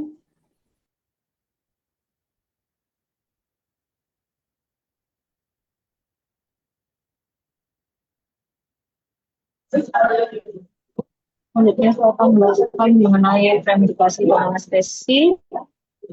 Untuk pada kasus pemeriksaan sendiri pada kucing, sebelum tindakan pembedahan dilakukan, terlebih dahulu akan diberikan premedikasi berupa dexmedetomidine. Dosisnya itu 5 sampai 10 per kilo berat badan. Dan butanol 0,2 hingga 0,4 mg per kilogram berat badan. Tujuannya sendiri itu untuk menenangkan pasien, mengurangi stres, serta mempermudah penanganan sebelum induksi anestesi. Selain itu, pemberian medikasi sendiri itu juga membantu menurunkan kebutuhan obat anestesi, sehingga prosedurnya dapat berlangsung lebih aman dan stabil. Setelah pasien mencapai tingkat sedasi yang diinginkan, bisa dilakukan induksi anestesi umum menggunakan propofol, khususnya 4-8 mg per kilogram berat badan, secara intravena, atau alternatifnya bisa menggunakan alprasalon 2-5 mg per kilogram berat badan, itu juga secara intravena juga. Tahap induksi ini tujuannya untuk membuat pasien kehilangan kesadaran dengan cepat, sehingga tindakan operasinya itu dapat dilakukan tanpa rasa sakit maupun ada gerakan yang dapat mengganggu prosedur bedah. Selanjutnya untuk anestesi itu dipertahankan menggunakan isofluran atau sevofluran yang dikombinasikan dengan oksigen. Pemeliharaan anestesi ini perlu untuk menjaga pasien tetap berada pada kedalaman anestesi yang adekuat selama operasi berlangsung. Penggunaan anestesi inhalasinya sendiri memungkinkan dokter hewan untuk kontrol tingkat anestesi dengan lebih mudah, serta memberikan pemulihan yang relatif cepat setelah prosedurnya selesai. Bisa dilanjutkan.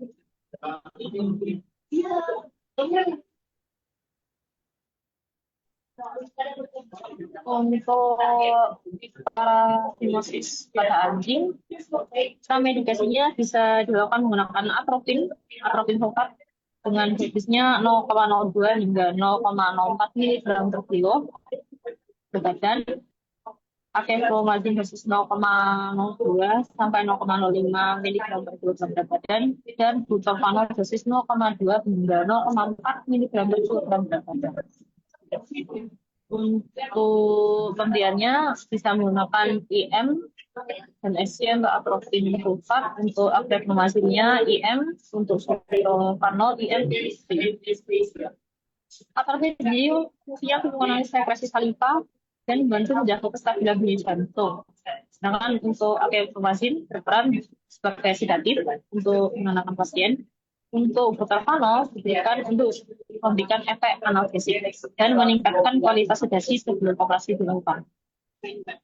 Setelah efek premedikasinya tercapai, induksi anestesi itu dilakukan menggunakan propofol dosis 4 hingga 6 mg per kilogram berat badan secara intravena.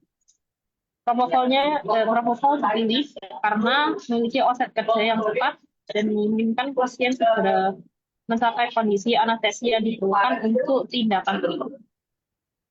Selama operasi berlangsung, anestesi dipertahankan menggunakan isofluren 1 hingga 2% yang dikombinasikan dengan oksigen. Pemeliharaan anestesi ini tujuannya sama ya, untuk mempertahankan tingkat anestesi yang stabil, sehingga pasien tetap sadar dan tidak akan merasa nyeri selama prosedur operasi parasitosis dilakukan. Lalu mengapa ada alternatif dari anestesi umum dan sebagainya? Itu didasarkan karena ada perbedaan kondisi pasien, baik itu hewan, misalnya hewan masih muda atau memiliki penyakit jantung dan gangguan lainnya. Dan untuk perbedaan spesies, kucing dan anjing memiliki respon farmakologis yang berbeda terhadap agen anestesinya sendiri. Sekian dari saya, mungkin bisa berlanjut. Terima kasih. Baik, untuk teknik operasi femosis pada kucing dimulai dengan membuat insisi menembus seluruh lapisan kulit sepanjang 5 mm pada bagian dorsal dan ventral tepat di midline preputium. Kemudian untuk ujung-ujung sayatan dari lubang preputium kemudian dihubungkan sehingga membentuk sebuah pola berbentuk bundar. Nah, kemudian untuk ujung preputium itu akan direseksi di sepanjang area yang telah ditentukan, yaitu mengikuti area yang berbentuk bundar tadi. Setelah itu, penis akhirnya bisa ditarik keluar dan dimasukkan selang kateter ke uretra. Lalu lapisan mukosa preputium diaposisikan atau disatukan ke tepi kulit insisi di sisi yang sama menggunakan pola jahitan simple interrupted dengan benang 5-0 polydioxanone. Bisa di next slide. Baik, selanjutnya akan dijelaskan oleh rekan saya. Terima kasih. Selanjutnya ada teknik operasi untuk parapimosis yang dimana yang pertama itu hewan akan diposisikan dorsal rekumdensi atau telentang dan dilakukan anestesi umum yang dimana penis yang mengalami edema itu direndam dalam larutan garam hipertonik selama kurang lebih 30 menit untuk mengurangi pembengkakan. Selanjutnya akan yang dimana preputiomi itu akan dilakukan dengan membuat insisi linear sepanjang kurang lebih 2 cm pada bagian ventral orifisium preputium untuk memperlebar lubang preputiumnya.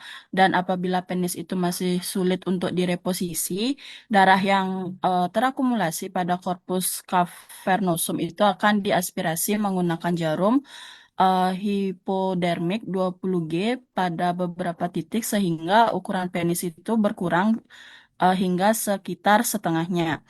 Dan untuk penis itu kemudian dilumasi dengan parafin cair dan direposisi kembali ke rongga preputium.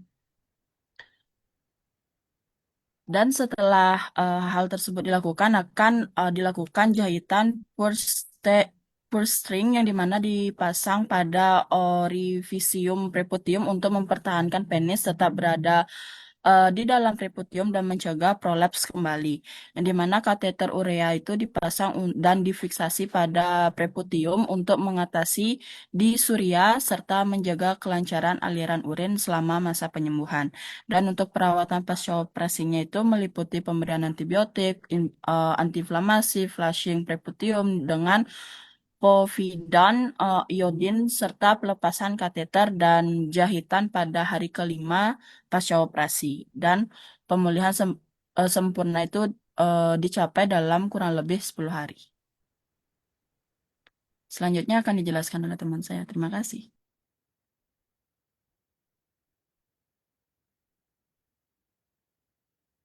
Baik, selanjutnya merupakan pasca operasi phimosis pada kucing. Jadi yang pertama itu ada pemberian antibiotik sistemik,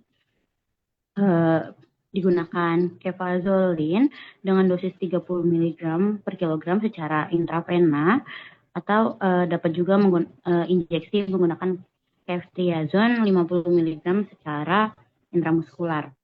Lalu juga menggunakan analgesik atau antiinflamasi, digunakan tramadol dengan dosis 2 mg per kilogram secara oral untuk manajemen nyeri atau injeksi meloxicam 0,5 mg per kilogram berat badan secara intramuskular.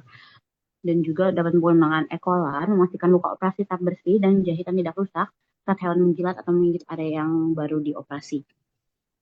Monitoring pasca operasi ini dapat dilakukan evaluasi klinis, dilakukan secara berkala, dan memperhatikan ada atau tidaknya serang urea dan hematuria. Dan bisa di next.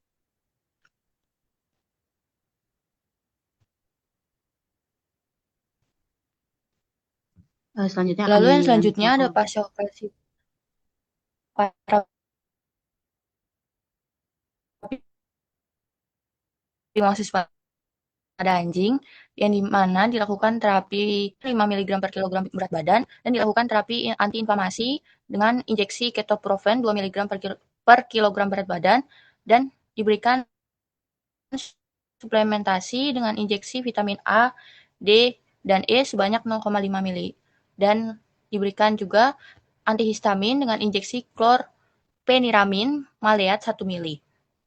Lalu yang selanjutnya dilakukan perawatan lokal dengan flushing rongga preputium dengan larutan povidone iodin setiap hari dan dilakukan juga monitoring dan tindak lanjut di mana jahitan purse string dan kateter uretra dilepas pada hari kelima pasca operasi.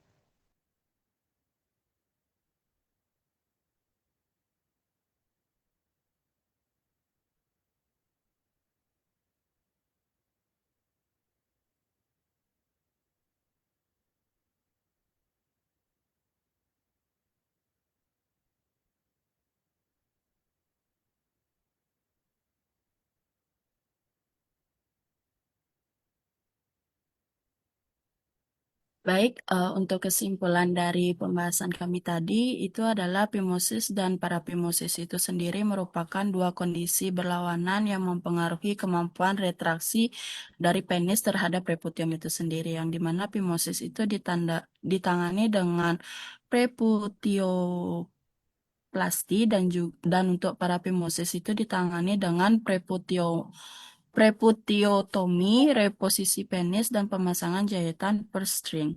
Kemudian untuk keduanya itu memerlukan perawatan pasca operasi berupa antibiotik dan analgesik atau antiinflamasi untuk mencegah infeksi dan mempercepat pemulihan. Baik, sekian dari penyampaian dari kelompok A4. Kurang lebihnya mohon maaf, saya kembalikan ke Prof. Sudismas. Terima kasih. Oke, secara umum sudah baik ya. Tinggal ditambah-tambahkan gambar juga ya. Gambar sudah sih banyak. Tinggal ini umpamanya phimosis, paraphimosis itu definisi dulu kayak apa sih, ditambahkan gambar contohnya yang disebut dengan phimosis kayak apa. Mungkin beberapa gambar para phimosis itu kayak apa, pada anjing, pada kucing kayak apa, gitu. Ditambahkan gambar sehingga audiens itu jelas, oh yang dimaksud phimosis begitu, para phimosis seperti itu. Kemudian teknik operasinya, narasinya sesuaikan dengan gambar ya. Jadi gambar ini narasinya apa, kalau memang narasinya dikurang gambar, ditambahkan gambar, jadi biar sesuai dia. Kemudian antibiotiknya tadi sudah, dosis-dosisnya sudah, kemudian apa namanya, yang lainnya mungkin sudah ya, tinggal diperbaiki dikit itu ya. Sekarang Sumba Anissa Jan, ada yang ditanya Anissa. Untuk Anissa, ini belum ada, Prof. belum ada. Coba dijelaskan dikit apa phimosis, paraphimosis itu. Anda ulang dikit.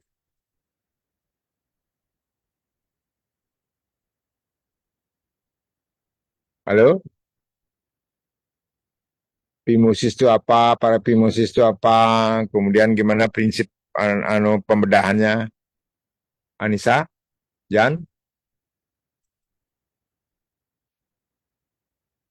Nggih, Prof. Ya.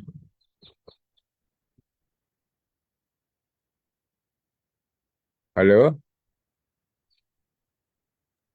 Jadi kalau phimosis itu penis tidak dapat dikeluarkan melalui preputium akibat penyempitan dari lubang preputium. Terus?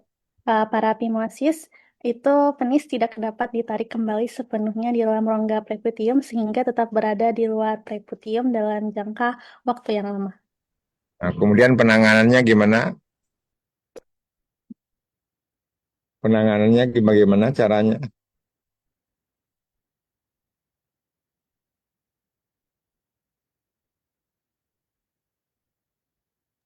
Untuk teknik operasinya ya, Dok. Prof. Ya, terus gimana caranya? Itu kan tadi kasus tuh, phimosis kayak gitu, paraphimosis kayak gitu. Terus cara nanganannya gimana?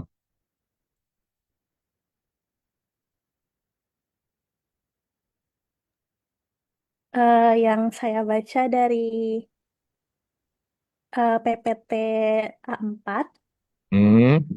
untuk teknik operasi phimosis pada kucing itu pertama dengan buat insisi dulu sampai menembus seluruh lapisan kulit pada bagian dorsal dan ventral.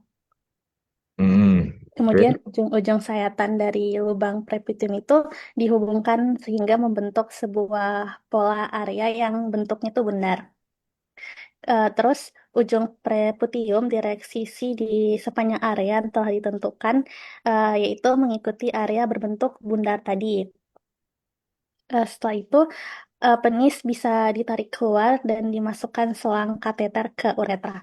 Kemudian yang terakhir, lapisan mukosa preputium diposisikan atau disatukan ke tepi kulit insisi di sisi yang sama menggunakan pola jeritan simple interrupted dengan benang 5 polydioxanon.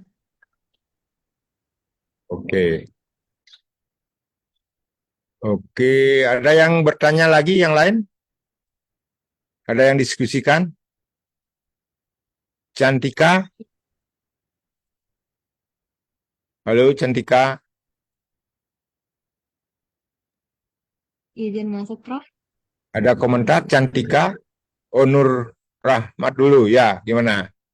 Nggih, Prof. Sebelumnya, perkenalkan saya Nur Kaima dari kelas A. Izin bertanya, Prof. Yang di PPT ini kan dia untuk pyomosis dan juga parampyomosis itu dia menggunakan anestesi umum. Nah, sedangkan di buku bedah itu setelah saya lihat kembali, kalau tidak salah itu dia menggunakan anestesi lokal. Itu apakah eh, ada pengaruh atau memang bisa digunakan umum dan lokal gitu, Prof? Ya, kira-kira gimana yang pesan tadi siapa namanya tuh? Grup A-nya gimana? Yang anestesinya tadi udah dijelasin itu anestesinya. Halo?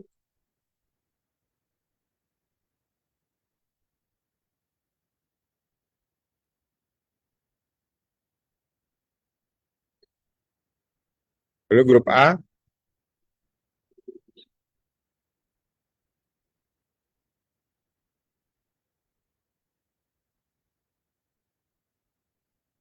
Loh, kok hilang ini?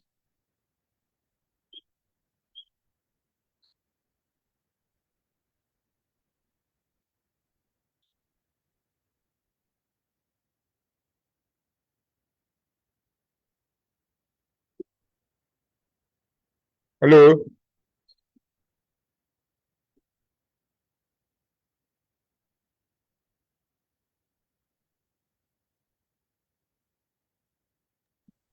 Izin untuk berdiskusi sebentar nggih, Prof. Nggak usah diskusi lagi.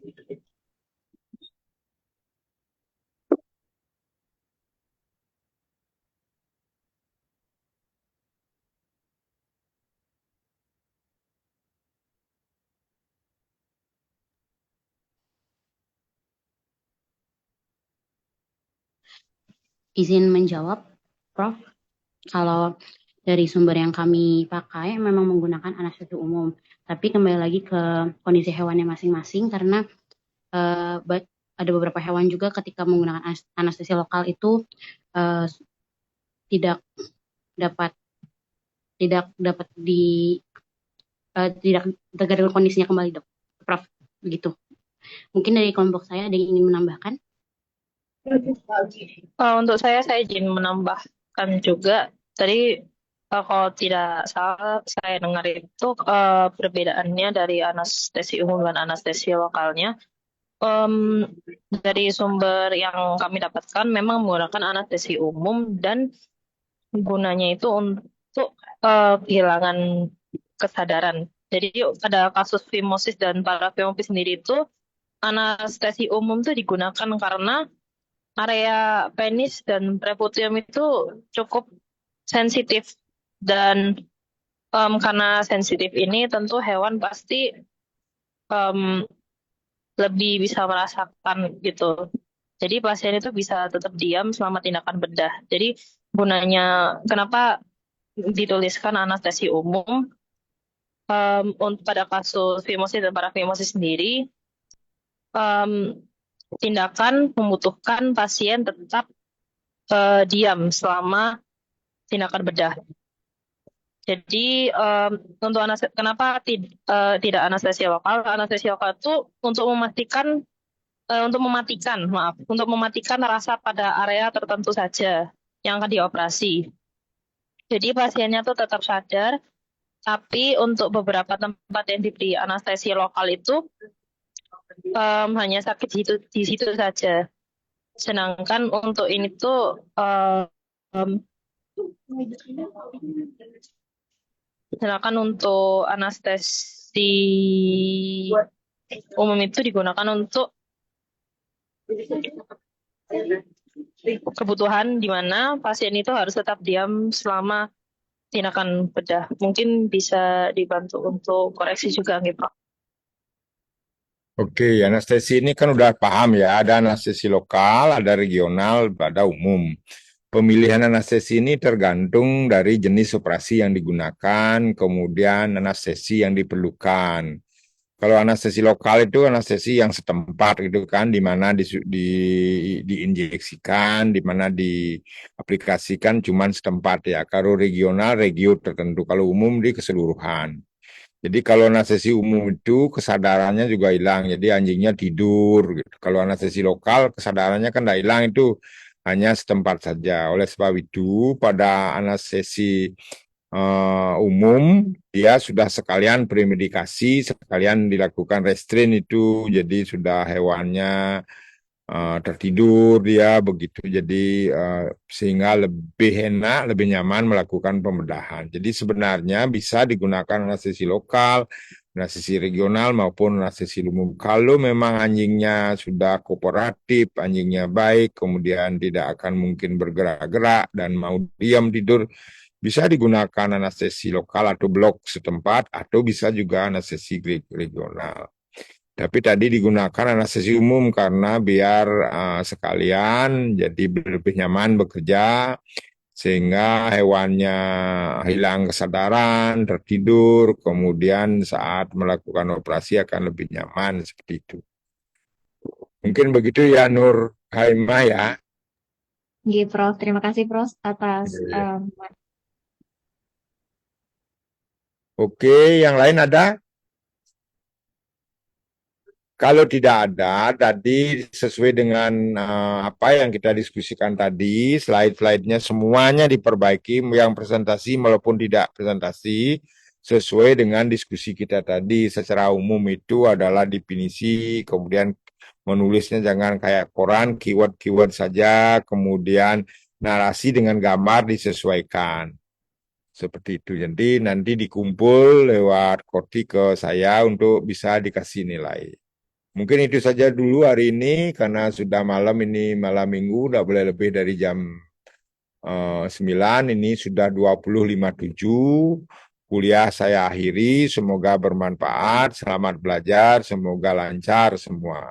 Terima kasih, selamat malam. Selamat malam, Prof. Terima kasih banyak. Terima kasih, Prof. Selamat malam, Selamat terima malam, kasih, Prof. Prof. Selamat malam, terima kasih, Prof. Malam. Terima kasih, Prof. Selamat malam. Malam.